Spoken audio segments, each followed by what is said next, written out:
Hi, this is Carol Peugeot, and I'm from Innovate Training, and this is from the classroom to the kitchen nook, and we are on session 21. And what we are going to do today, we're going to continue with our mind maps. Remember last week we talked about mind maps, and I went over what was called the persuasion map, or the tool that we use to help build a persuasive argument. And what I mean by argument is a thesis.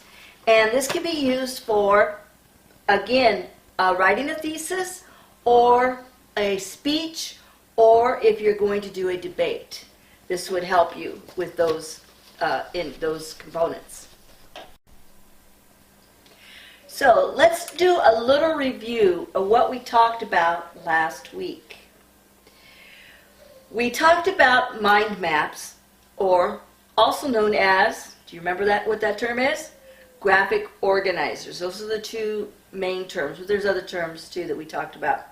It's a diagram used to visually organize information through the demonstration of hierarchy or relationships regarding pieces of information. We talked about the persuasion map. Again, I went over the components of it. It's an excellent tool for preparing the thesis or topical sentence. So what we are going to do today is I thought I would break it down and demonstrate the persuasion map for you so that you could see how it's used in building a simple thesis. And again, I keep my thesis very simple, but it's simple building blocks for which a whole building can be built. And that's the way I look at it.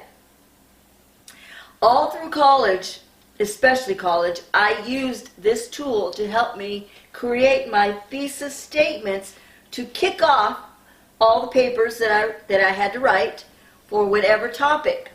So it really does help. Remember I mentioned the Kickstart tool that the runners use? What was that thing called again? Anyway, whatever it was. Starter block. The starter block, there you go. The starter block for the runner, how they kind of use that to kick off and gain momentum and speed. This is the same thing. It really does help you get that momentum. When you don't know where to start, there you go. There's the place that you start.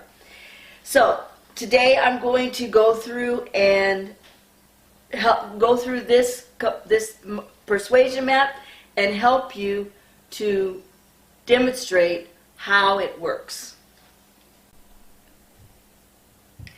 Okay, so we're going to start out with our thesis statement. Now, when I'm using this tool, I'm not going to use whole sentences. I'm just going to use components. So it's going to be in outline format. When you use an outline format, you don't necessarily use whole sentences. When you created your outline, from there you could fill in and flourish. So I'm going to start with basic, simple, basic statements, and from there we will build our thesis. Okay, so my first thesis statement I'm going to use in this one section, the goal or thesis, here, it says, education enhances the life of a graduate in many ways. That is a point of view that I have just brought forward. Now I have to support it. I have to tell you why, how, or in what ways. So I either have to give you support for that, or I have to give you examples, okay, in order for that statement to have any weight. Otherwise, it's meaningless. So, from that statement, education enhances the life of a graduate in many ways, that's the beginning of my thesis statement. Now, when I go to build the statement, I'm going to flourish it a little bit more, and I'll show you how. I'll demonstrate that. So now we're going to go over to our next step in the persuasion map, the three basic examples or strengths of that statement, supports of that statement. Number one, builds strength of character. Okay? So it enhances, education enhances the life of a graduate because, number one, it builds strength of character. Number two, it elevates the patient's perspective. Did I say patience? Yes, you did. Sorry about that. Elevates the student's perspective on worldview. Okay? And then number three, broadens the graduate's occupational competence. So, I've made three statements now that help support my first statement. But now I have to build on these. I have to show either examples or supports of these three statements. So now we're going to go a little bit farther off to the right. Our next example, our next component of the persuasion map. So if you look over here, number one has 1A, 1B, and 1C. Now what we need to do is we need to give three examples of builds strength of character. So in other words, otherwise I'm just telling you that builds strength of character. Well, how does it? Maybe that's just my opinion. What makes me be able to say that? What proof do I have, or what examples do I have of that? So let's go over here, 1A. 1A builds endurance. 1B develops tenacity. 1C, the ability to keep commitments. Those are three ways that education helps to strengthen the character of the graduate. Okay? So now we're going to go down to number two. Number two, elevates the student's perspective on worldview.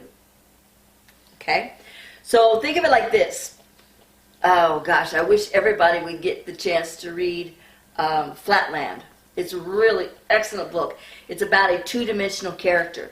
And because this two-dimensional character is only two dimensions, they can only see in two dimensions. So they can't see anything above their paper that they're on.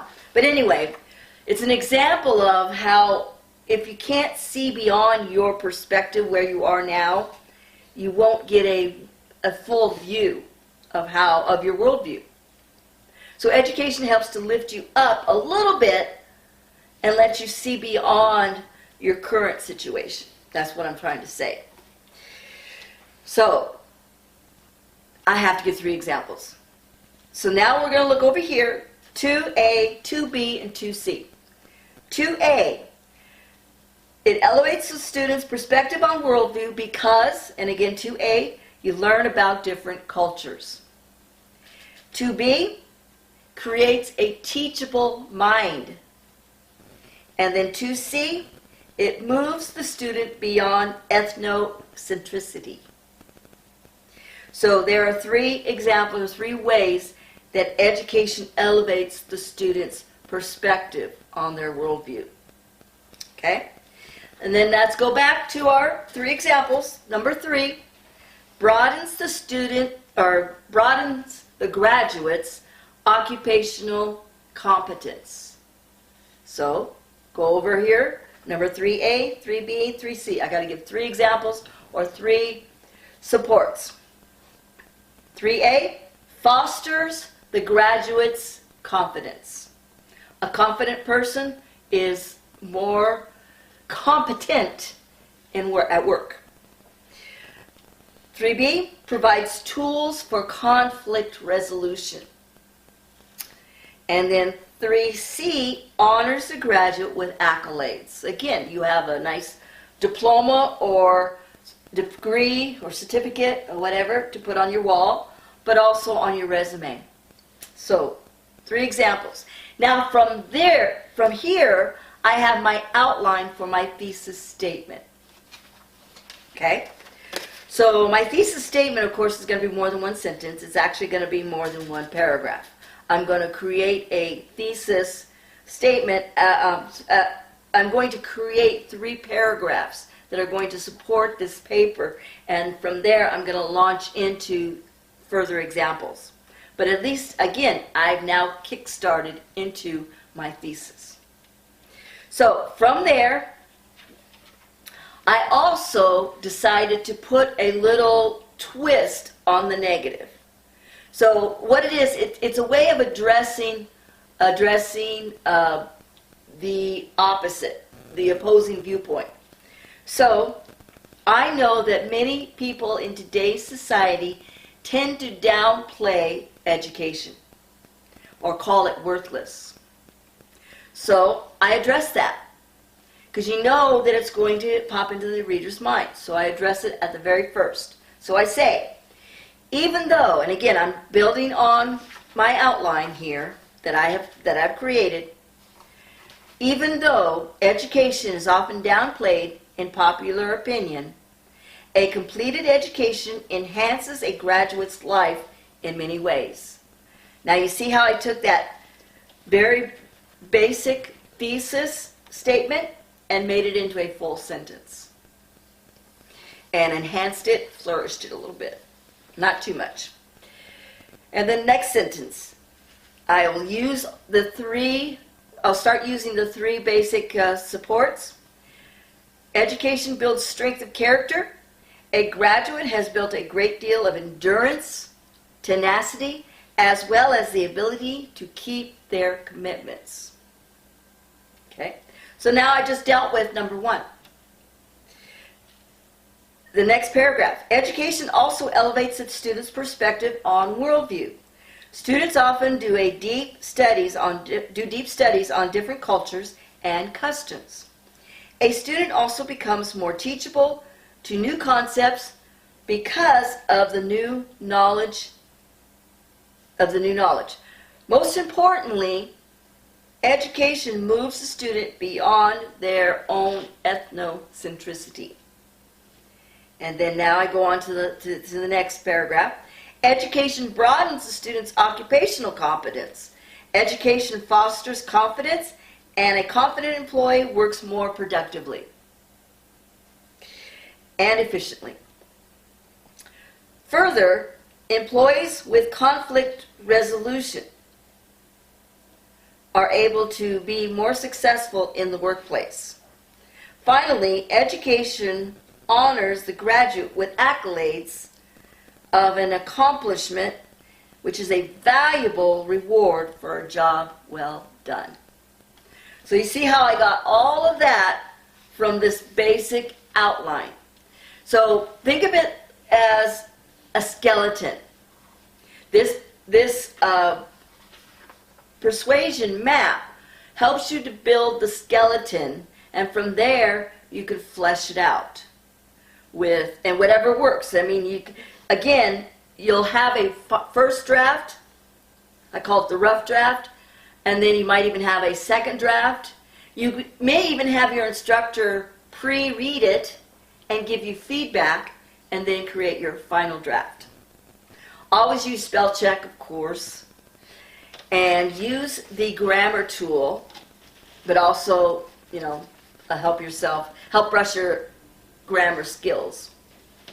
And that is the persuasion map. And I hope it works well for you. And if you want to give me some examples, I would love to hear about it in the comments. So next we're going to talk about the fishbone map. Sorry. Okay, fishbone diagram. I called it a fishbone map. It could be either one, but it's a diagram. And the reason why it's called a fishbone diagram is that if you could see here, it resembles a fish, a deboned fish. So the way this works is, on one side, over on the right, we have the results, and the other side are the cause, so cause and result. So it's an excellent tool to use for problem solving or trying to find the reason why something happened. So in this example, it's bad burgers. I mentioned this last week. We were going to go through the bad burger example. So this is a restaurant who's coming up with bad hamburgers. The hamburgers are just getting a lot of complaints and they're not selling. And they're wondering why. So maybe they were the hot place to buy hamburgers before, and all of a sudden they're not. So now they're trying to figure out what's going on. Why? What's the cause? So over here on the right, they have bad burgers. And then over here on the left are the possible reasons. And if you see in the green, we have 6 possible reasons. Machines, methods, materials, environment, measurements, personnel. Okay. Now, from each of those have branched out as to possibly what could go wrong in that area. So if you look, let's look under machines. Under machines we have storage and cooking equipment. Maybe the refrigeration bad, maybe the cooking equipment, and then down below that you see arrows pointing down to poor hygiene. The stove is not cleaned, or the table's not cleaned, or poor maintenance. Maybe the refrigeration is not maintained to keep a particular temperature or humidity level. I don't know anything about restaurant kitchens, so I'm just going by what this says. And so those are the possible reasons to discuss. So this is something that a group of people, or management maybe, and the employees would discuss together and come up with some solutions. And then under methods we have recipes and flawed or not followed. So a recipe is what that's the saying. The recipe is only as good as those who follow the recipe. You have to follow the recipe exactly in order for it to work correctly. So if it's being followed correctly, maybe the recipe itself is bad, or maybe the ingredients have gone bad. Maybe their supplier has changed their supplier or their resources. So that's always something that happens. But that would be more in materials. So let's go to materials next. Underneath materials we have the raw materials. Maybe it's not fresh. Hamburger meat that's not fresh does not taste well. Not as prescribed quality.